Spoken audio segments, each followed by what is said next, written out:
Okay students, तो last time हमने virus almost complete कर लिया था।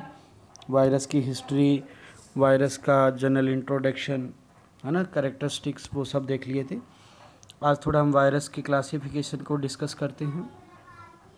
बेटा, वायरस जो है उसको एक तो होस्ट के बेस पर क्लासिफाइड किया जाता है, ठीक है। तो होस्ट के बेस पर जो वायरस है वो 3 तरह के होते हैं।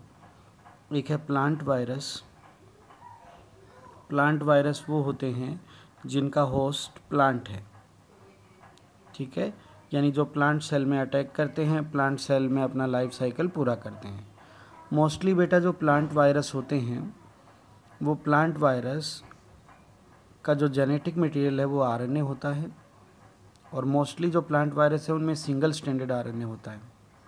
कैसा? Single standard like that. ये एसएस आरएनए है। मैं मोस्टली कह रहा हूँ ना, यूनिवर्सल नहीं। कुछ ऐसे भी प्लांट वायरस है जिनमें डबल स्टैंडर्ड आरएनए होता है, डबल स्टैंडर्ड आरएनए भी होता है, लाइक ट्यूमर वायरस, लेकिन मोस्टली सिंगल स्टैंडर्ड होता है। इसी तरह बच्चों, second animal virus. Animal virus वो होंगे जिनका होस्ट एनिमल होगा। होस्ट कौन होगा? एनिमल, यानी वो एनिमल सेल में अटैक करेंगे, और इनका जो जेनेटिक मटेरियल है वो आरएनए और डीएनए दोनों हो सकते हैं। इनमें ज़्यादातर डबल स्टैंडर्ड आरएनए होता है और डबल स्टैंडर्ड डीएनए होता है, लेकिन मैं यूनिवर्सल नहीं कह रहा हूँ ना, मोस्टली कह रहा हूँ। तीसरी कैटेगरी में आते हैं बच्चों बैक्टीरियोफाज। बैक्टीरियोफाज वो वायरस होते हैं जो अटैक करते हैं बैक्टीरिया पर, यानी इनका होस्ट बैक्टीरिया होता है। ये अपना पूरा लाइफ साइकिल बैक्टीरिया में पूरा करते हैं, राइट। तो plant virus, animal virus and bacteriophage. Bacteriophage ज़्यादातर जो होते हैं उनमें डीएस डीएनए होता है, मोस्टली डीएस डीएनए होता है, डबल स्टैंडर्ड डीएनए। डीएस मतलब डबल स्टैंडर्ड, लेकिन वही बात है, मैं मोस्टली कह रहा हूँ, यूनिवर्सल नहीं। कुछ ऐसे बैक्टीरियोफाज भी हैं like phage 174, S13, M13। These are bacteriophage having SS DNA, मतलब सिंगल स्टैंडर्ड डीएनए।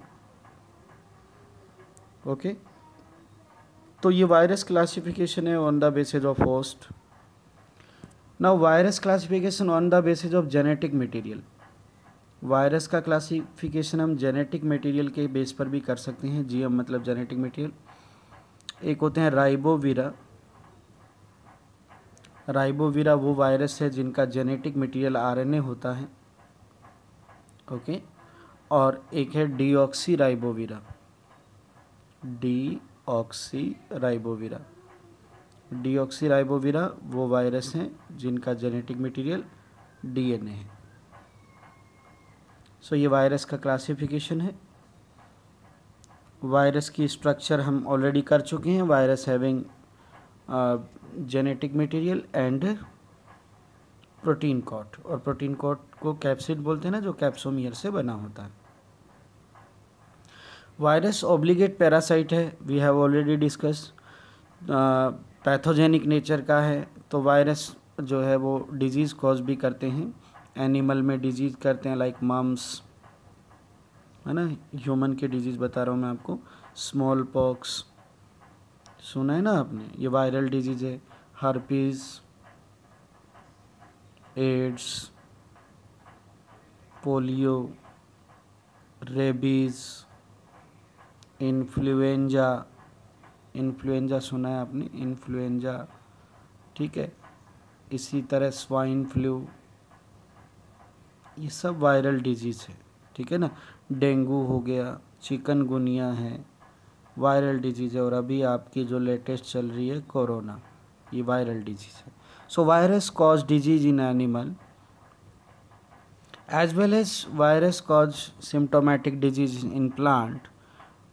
तो जब वायरस प्लांट में डिजीज़ कॉज करते हैं तो बहुत सारे सिम्टम्स आते हैं like mosaic formation, leaf rolling and curling, yellowing vein clearing, and dwarfing and stunted growth, है ना. These are the important symptoms of viral disease in plant, like mosaic formation, है ना, leaf rolling and curling, yellowing and vein clearing, dwarfing. These are the major symptoms of plant disease caused by virus. इसके बाद बच्चों आपकी NCERT में structure दे रखी है TMV की, राइट. ये टीएमवी की स्ट्रक्चर है. तो ये कैप्सिड हो गया, कैप्सिड यानी प्रोटीन, और ये जेनेटिक मटेरियल है उसका आरएनए. ठीक है. हेलिकल सिमेट्री शो करता है इसका कैप्सोमियर. और एक बैक्टीरियोफेज की स्ट्रक्चर भी आपके एनसीईआरटी में है, तो थोड़ा बैक्टीरियोफेज की स्ट्रक्चर भी देख लें आप. बैक्टीरियोफेज की स्ट्रक्चर में इस तरह से हेड होता है, ये हेड है, ये कॉलर है, ये टेल सीथ है उसका, यहाँ पे ऐसे फाइबर प्लेट होती है और इससे ये 6 फाइबर यहाँ निकले होते हैं इस तरह से, टेल फाइबर बोलते हैं इनको. ये पूरा प्रोटीन स्ट्रक्चर है बेटा, और इसके अंदर ये जेनेटिक मटेरियल होता है. ठीक है ना. तो ये बैक्टीरियोफाज की स्ट्रक्चर. तो ये तो वायरस तो ऑलमोस्ट हमारा पहले लेक्चर में कंप्लीट हो चुका था. ये तो बेसिक आज क्लासिफिकेशन था. अब अपन आज का जो मेन टॉपिक है हमारा वो है विरियोइड. आज का टॉपिक क्या है? विरियोइड. विरियोइड क्या होते हैं बेटा? स्मॉल लो मॉलिक्यूलर वेट के आरएनए मॉलिक्यूल होते हैं. लो मॉलिक्यूलर वेट के आरएनए मॉलिक्यूल होते हैं, आरएनए मॉलिक्यूल. तो ये ज़रूर ध्यान रखना आपको, स्मॉल लो मॉलिक्यूलर वेट के आरएनए मॉलिक्यूल जो होते हैं उनको विरियोइड कहते हैं. विरियोइड की जो डिस्कवरी की थी वो की थी डीनर ने. ये कई बार क्वेश्चन पूछा गया है. डीनर याद करना भी आसान है, डीनर, है ना. और विरियोइड की एक डिजीज़ है वो भी ध्यान रखना है. विरियोइड एक डिजीज़ कॉज करता है जिसको बोलते हैं potato spindle tuber disease. Potato spindle tuber disease.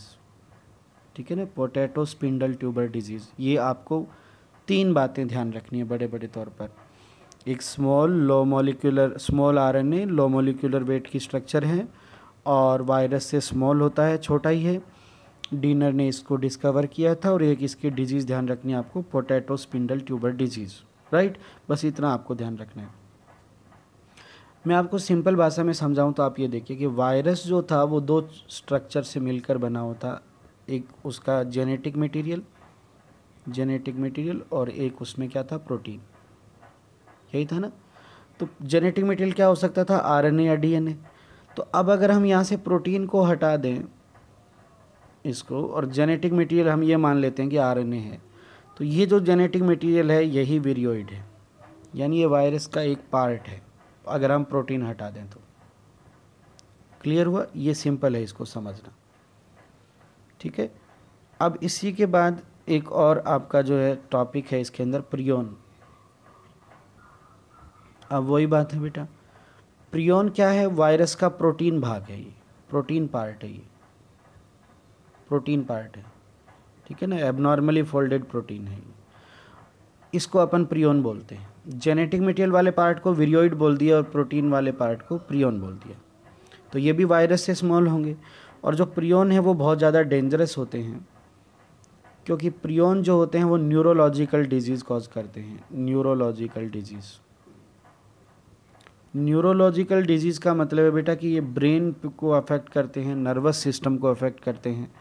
तो इसकी एक डिजीज़ है जो बहुत ही इम्पॉर्टेंट डिजीज़ है, मैड काऊ डिजीज़. याद रखना आप, मैड काऊ डिजीज़. इन पे बस यही 2-3 क्वेश्चन आए हुए हैं बेटा, और इनमें कोई अलग से कोई क्वेश्चन नहीं आता. मैड काऊ डिजीज़ ये कैटल्स में होती है, मैड काऊ डिजीज़. लेकिन ये दूसरे नाम से भी आ सकती है. इसका दूसरा नाम है बोवाइन स्पॉन्जीफॉर्म इंसेफेलोपैथी.